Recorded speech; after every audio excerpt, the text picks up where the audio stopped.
بسم اللہ الرحمن الرحیم۔ السلام علیکم ناظرین، فیصل گومن آپ کی خدمت میں کچھ دنوں کے بعد دوبارہ حاضر ہے۔ امید ہے آپ سب خیریت سے ہوں گے۔ ناظرین، ہماری کوئی کل سیدھی ہونی ہے ویسے پاکستانیوں کی؟ آج میں تھوڑا سا انفارمل ہو کے آپ کے ساتھ چلنا چاہ رہا ہوں۔ میرا خیال ہے ہماری کل سیدھی نہیں ہونے والی پاکستان میں۔ وہ طرز معاشرت کی بات کر لیں، وہ طرز حکومت کی بات کر لیں، وہ طرز معیشت کی بات کر لیں، کسی حوالے سے بھی ہم جو ہے ٹھیک نہیں جا رہے۔ کوئی خبر ہم دیکھتے ہیں، کوئی خبر ہم سنتے ہیں، ہم اس میں منفیت ڈھونڈ رہے ہوتے ہیں یا وہ خبر ہی منفی ہوتی ہے۔ اب آپ کو پتہ ہے کہ میں آپ کے ساتھ معیشت کے حوالے سے مختلف اینگلز کے اوپر بہت سارے ویلاگز کر چکا ہوں، اور اب بات بھی معیشت کی آتی ہے۔ جب بھی آپ نے کسی ملک کی بات کرنی ہے، ملک کے لوگوں کی فلاح کی بات کرنی ہے، لیونگ سٹینڈرڈ کی بات کرنی ہے، یا حکومتوں کا آپس میں مقابلہ کرنا ہے، تو معیشت کی بات ہوتی ہے ناظرین۔ لیکن پاکستان میں المیہ یہ ہے ہمارا کہ ہماری معیشت ٹھیک ہوتی نظر نہیں آ رہی۔ ابھی ایک رپورٹ میں آج آپ کے ساتھ شیئر کرنا چاہوں گا ناظرین، سادہ لفظوں میں، جو کہ معیشت میں جو شماریات ہوتے ہیں، اسٹیٹسٹکس ہوتے ہیں، وہ عام لوگوں کو سمجھ نہیں آتے، لیکن جو پڑھے لکھے لوگ ہیں وہ اس کو سمجھ لیتے ہیں۔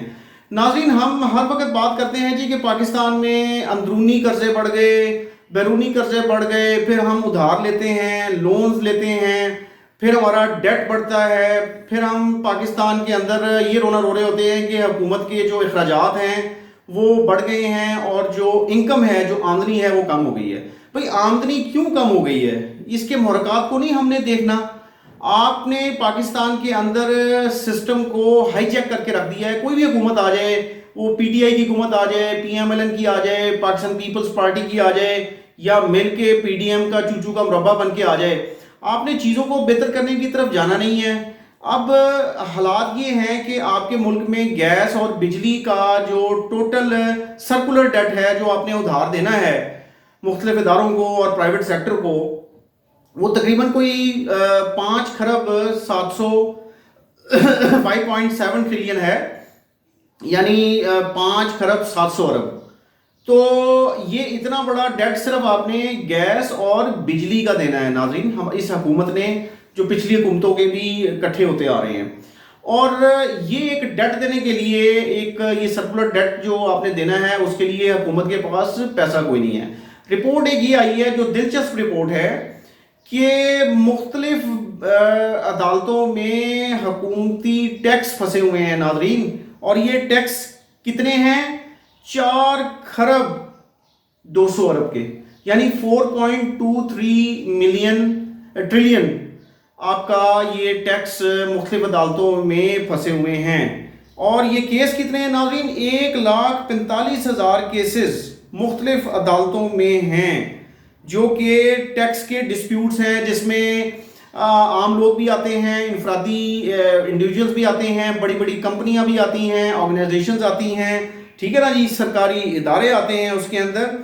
اور اب ہم امیجن کریں کہ صرف 4 ہائر کورٹس، جو بڑی ہائی کورٹس ہیں ہماری، جیسے لاہور ہائی کورٹ ہے، آپ کی سندھ ہائی کورٹ ہے، اس کے بعد پھر باقی high courts, Peshawar high courts ہے، 19,000 کیسز ہیں، جس میں 740 ارب روپیہ اس وقت سٹک ہے۔ لیکن اوورال میں نے آپ کو بتایا کہ 4 کھرب اور 200 ارب جو ہے وہ آپ کا اس وقت پھنسا ہوا ہے۔ اور اگر اس بات کی طرف جو اس وقت ہمارے سٹنگ دفاع کے وزیر ہیں خواجہ آصف، انہوں نے بھی اشارہ کیا تھا۔ اب امیجن کریں کہ اگر یہ کیسز جو فیڈرل بورڈ آف ریونیو میں پھنسے ہوئے ہیں، یہ تو انتہائی نکما ادارہ ہے فیڈرل بورڈ آف ریونیو کا، کہ جو صرف یہ دعویٰ کرتا ہے جی کہ ہم ٹیکس کی اینول کلیکشن کر لیتے ہیں، جی ہمیں ٹارگٹ دیا گیا ہے۔ اس وقت مثال دی کہ ایف ڈی آر کا جو ٹارگٹ ہے وہ 9 کھرب روپیہ ہے، 9.3 یا 9.4 ٹریلین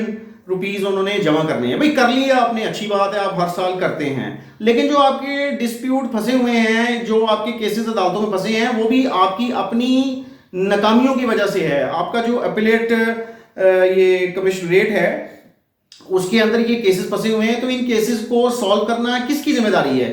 یہ فیڈرل بورڈ آف ریونیو کی ذمہ داری ہے، اور حکومت اس کو امپلیمنٹ کروائے۔ اگر یہ 4.3 ٹریلین روپیز، 4 کھرب سے اوپر کا جو پیسہ ہے، یہ اگر ریکور ہو جائے تو آپ ایٹ لیسٹ 80 یا 90% سرکولر ڈیٹ اتارنے کی پوزیشن میں یہ حکومت آ سکتی ہے. کتنا بڑا آپ کو یہ ریلیف ملے, لیکن ہم ڈوب مرنے کا مقام ہے ہمارے لیے کہ ہم نے یہ کام نہیں کرنا. اب سپریم کورٹ کی بات کر لیں. 4 کورٹس کی تو میں نے بات کی ہے. سپریم کورٹ میں 3455 کیسز ہیں, 3455 کیسز پھنسے ہوئے ہیں, جن کی ٹوٹل مالیت اس 4 کھرب میں سے 2 کھرب 200 ارب ہے, یعنی 2.23 ٹریلین روپیز.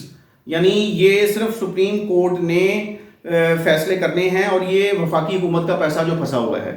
اور اگر ہم اس رپورٹ میں مزید نیچے جائیں تو اس کی مزید بائیفرکیشن آتی ہے کہ کون کون سے اپنا محکمے ہیں, کون کون سے پرائیویٹ سیکٹر ہے, اور کون کون سے انڈیویجولز ہیں جن کے یہ پیسے پھنسے ہوئے ہیں, اور ابھی تک یہ جو تنازع ہیں یہ کامیاب نہیں ہو سکے. لیکن اب حکومت نے کیا یہ ہے کہ یہ جو ڈپارٹمنٹ ہے, office of the commissioner appeals, اس کو اب انہوں نے ختم کرنے کا فیصلہ کیا ہے. لیکن ناظرین, بات کرنے کا مقصد یہ تھا کہ ہم پاکستان میں ہر وقت یہ رونا روتے ہیں کہ ہمارے پاس سرمایہ نہیں ہے.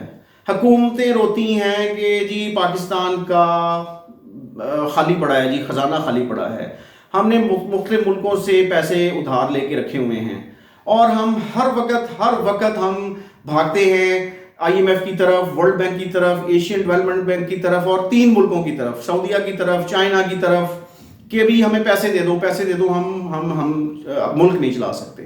تو یہ تو رہی بات, یہ تو بہت آسان طریقہ ہے, پیسے مانگ لیں. وفاقی وزیر پہنچے ہوئے ہیں اور ایک نیا بیل آؤٹ پیکج اس کی طرف جا رہے ہیں. لیکن آپ کے جو بیسک انفراسٹرکچر اور بیسک آپ کی آرگنائزیشنل پرابلمز ہیں پاکستان کے اندر, جہاں سے آپ ریونیو اکٹھا کر سکتے ہیں انٹیلیجنٹ طریقے سے پالیسیز بنا کے, وہ کس نے کرنا ہے؟ اس کے لیے کوئی اللہ تعالیٰ آسمان سے فرشتے بھیجیں گے کہ وہ آپ کی مدد کریں گے, وزراء کی اور پوری کابینہ کی, اور جو ہیڈز ہیں جو اپنا مختلف اداروں کے جو میٹر کرتے ہیں, کہ آپ نے یہ پالیسیاں بنانی ہیں. ان پالیسیوں کو بنا کے آپ نے ٹیکسیشن کا سسٹم جو ہے, جہاں پہ عمرہ ٹیکس نہیں دیتے, جہاں پہ لینڈ لارڈ ٹیکس نہیں دیتے, جہاں پہ پراپرٹی سیکٹر ٹیکس نہیں دیتا, اور جو گرے ایریاز ہیں ان کو آپ نے ریکور کرنا ہے. ریٹیل سیکٹر ہے, ہول سیل سیکٹر ہے, بڑے بڑے مافیاز ہیں, آپ نے وہاں سے اگر ٹیکس کلیکشن نہیں کرنی, اور آپ نے اپنا جو ٹیکس کی ڈسپیوٹس ہیں, بڑے بڑے اربوں کے اور کھربوں کے ڈسپیوٹس ہیں, ان کو آپ نے ریزالو نہیں کرنا, تو پھر آپ کیسے توقع کرتے ہیں کہ پاکستان کے اندر آپ سورس آف انکم جو ہے گورنمنٹ اپنا بہتر کرے گی؟ آپ نے خود اس کے اندر لیکوناز چھوڑے ہوئے ہیں, اس کے اندر آپ نے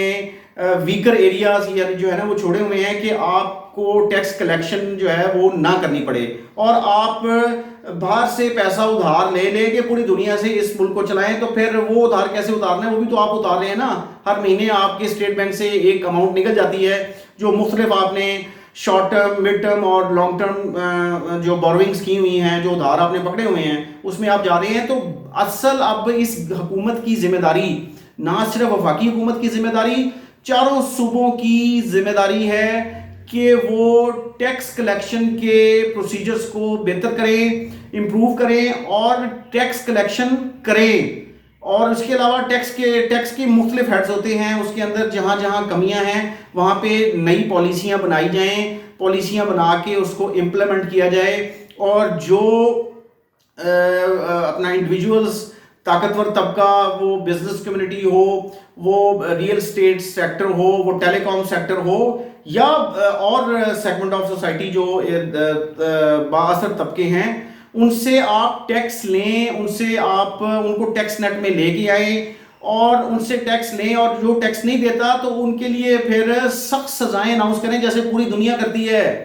ایسے نہیں ہوگا کہ آپ صرف دھمکیاں لگا دیں اور کہیں جی کہ لوگ ٹیکس دے دیں گے اور ادارے ٹیکس دے دیں گے.